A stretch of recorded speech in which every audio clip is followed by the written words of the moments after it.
আলাদা কিছু না, এটা যেন তারা আমাদেরকে সুযোগ দেয়। ছোট থেকে শুনে আসছি আমরা এবং তোমরা।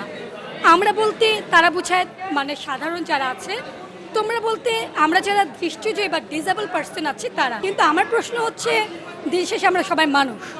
আমরা আর তোমরা নামক কোনো শব্দ যেন আমাদের সমাজে না থাকে, কোনো বৈষম্যতায় যেন আমাদেরকে শিকার হতে না হয়, কোনো সাংস্কৃতিক প্রোগ্রামে যেন আমার ভাই বোনরা একজন সাধারণ শিক্ষার্থীর সঙ্গে সমানভাবে সুযোগ পায়।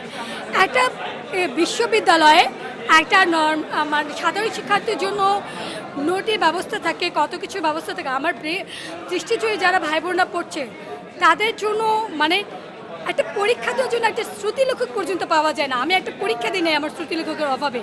এরকম আমার অনেক দৃষ্টিজয়ী ভাই বোনরা আছে যারা শ্রুতিলেখক পাচ্ছে না, ব্রেল নোট করাইতে পারতেছে না, কোনো রেকর্ডিং নাই। তাহলে আমাদের মানে আমরা যে লেকচারগুলো ক্লাসে শুনি, সব টিচাররাও আমাদেরকে অনুমতি দেয় না। কিছু টিচার হয়তো দেয়, কিছু টিচার দেয় না।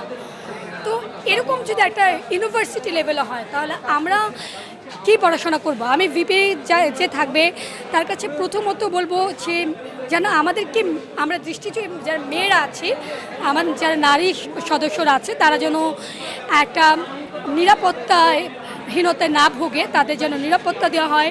দ্বিতীয়ত সমাজ থেকে আমরা ও তোমরা শব্দটা দূর করা হয়, বৈষম্যতা। এবং 3 নম্বরে সব কিছু সাংস্কৃতিক প্রোগ্রামের সঙ্গে যেন আমাদেরকে যুক্ত করা হয়, এবং আমরা যে সাধারণ শিক্ষার্থীর মতোই, আমরা যে আলাদা কিছু না, এটা যেন তারা আমাদেরকে সুযোগ দেয়। এবং সাধারণ শিক্ষার্থীদের যেমন পড়াশোনা করার, ল্যাবে যেয়ে চর্চা করার সব কিছু সুযোগ আছে, এই চর্চার যেন সুযোগ যেন আমরাও পাই।